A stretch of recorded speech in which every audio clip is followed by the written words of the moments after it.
If you're the kind of solo, independent person who prides yourself on handling life completely on your own, well, this one's for you. Or maybe it's about you. Because this episode could very well be subtitled, Self-Sufficiency is Great Until You Need a Ride Home from the Hospital. Hi, welcome to A Solo Person's Guide to ADHD. I'm Christine Dunning, a Master Certified Life Coach, cat owner, and lifelong member of the I Can Do It Myself Club, until I can't. Today we're tackling the lone wolf myth, especially how it shows up for solo adults with ADHD. Because while independence is empowering, it can also be isolating. And let's face it, sometimes I got this is just code for I have no idea how to ask for help or who I'd even ask. We're going to explore why asking for help doesn't make you weak, how ADHD hijacks our ability to reach out and build support without committing to potlucks or group texts or brunch. Well, honestly, maybe you should commit to brunch because brunch is good. Stick around. Scripts and strategies coming up. Part 1. Independence is not a solo sport. Let's start here. Self-reliance is beautiful. That I can do it myself energy, it's total toddler vibes. We've had it for forever. And for many of us with ADHD, it has served us well. We've built systems, forged solo paths, and figured things out as we go. But it's not always practical. Because sooner or later, everyone, and I do mean everyone, needs some help. Even Batman had Alfred. And when you think about it, Robin too. And honestly, he probably should have had a therapist. Now, the reason I want to talk about this is kind of near and dear my heart. This is something that I see a lot. First, I'm part of a large online singles community. And the number of people who regularly talk about their frustration that just sometimes they are supposed to do something that they can't do alone. I've also had personal friends who took drastic measures when they found out they could no longer be completely independent, even if it was supposed to be for a limited amount of time. It was pretty devastating. I want to help others develop some tools that can break you out of that mode. So let's talk about something that comes up a lot and is near and dear to me. Colonoscopies. Yes, I said it. I was diagnosed with ulcerative colitis at the age of 9, which, if you know anything about the disease, is actually quite young. So let's just say I am no stranger to the glamorous world of medical prep, hospital gowns, and those sexy post-anesthesia socks. I've also had colorectal cancer. Don't worry, that's a story for another day, and I'm doing great. But it does mean that I've had a lot of colonoscopies. And spoiler alert, you're not allowed to drive yourself home from one. The colonoscopy conundrum, when executive dysfunction meets hospital gowns and Crocs. Here's the truth. Asking for help is uncomfortable. You feel vulnerable. You're worried about being a burden. You don't want people to see you groggy, disoriented, and covered with a paper blanket. And your ADHD makes this 10 times harder. We deal with executive function paralysis. That stuck feeling when we know we need to act, but we can't. Reaching out becomes this Herculean task. And then because we waited too long, we either don't go or we scramble last minute and we feel guilty the entire time. Does this sound familiar? Add in America's obsession with pulling yourself up by your bootstraps. And it's easy to see why we glorify that lone wolf. especially if you're someone who's single by choice. Independence is a part of your identity. But remember, ADHD thrives on external structure and accountability. If you're truly solo, it does mean that you still need to create a support system, and you need to do it on purpose, not despite your independence, but because of it. You don't have something built into your house. You need to create it for yourself. What if you don't want to join a book club or a church? I hear you. Not everybody wants forced socializing. Some people love group activities and big gatherings. But many of us with ADHD, especially solo folks, well, we don't. Here's a quick personal story. I have a dear friend who doesn't live in my city anymore, but she does visit a few times a year. When she does, she often invites me to these large women's group gatherings that she isn't very fond of.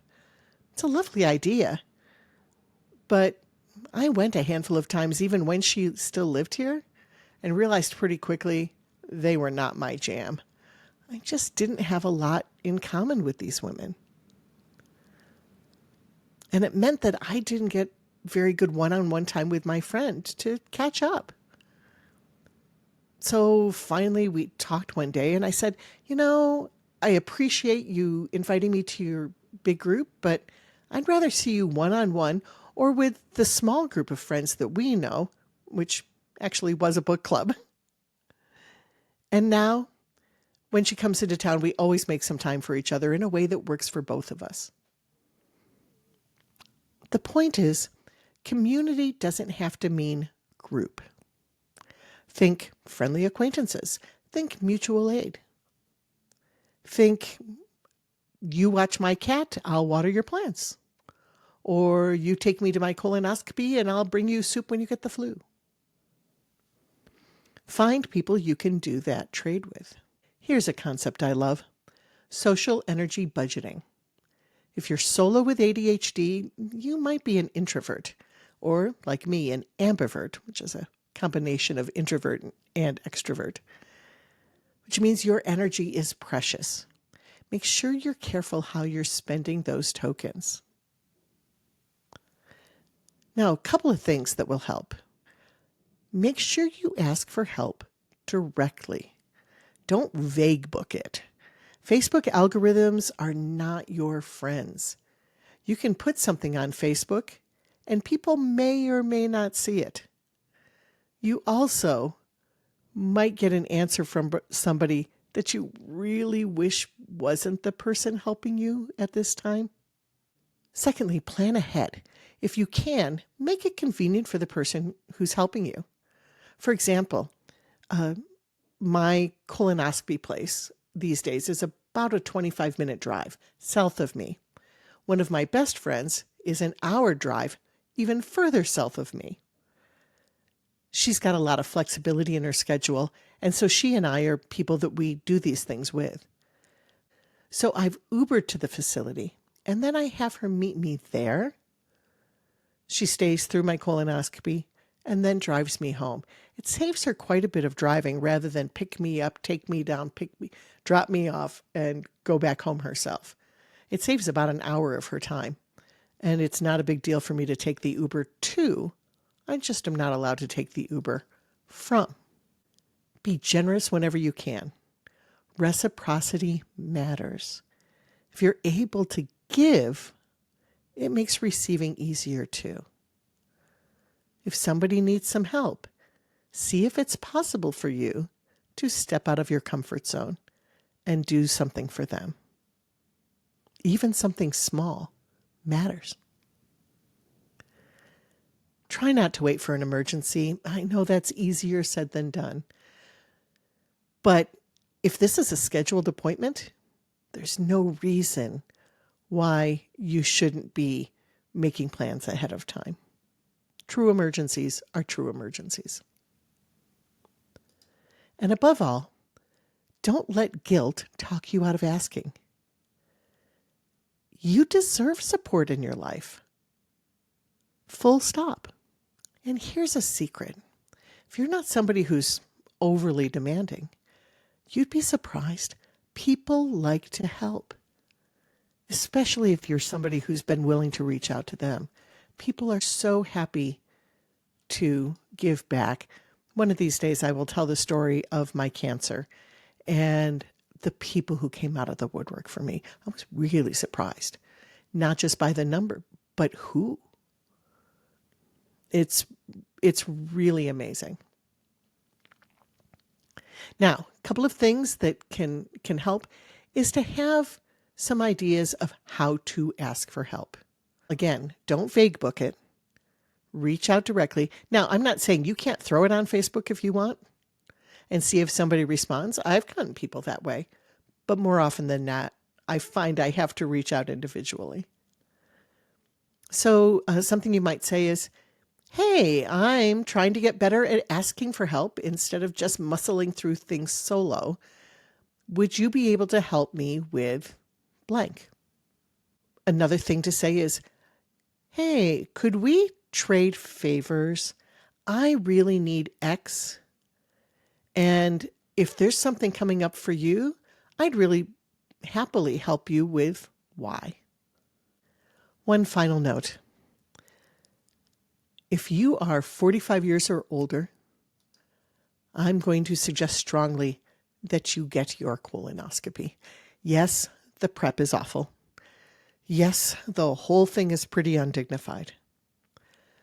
But I know colorectal cancer is real, and finding it early is everything.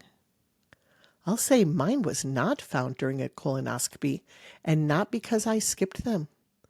I was actually about 2 weeks out from getting a colonoscopy when we discovered my cancer.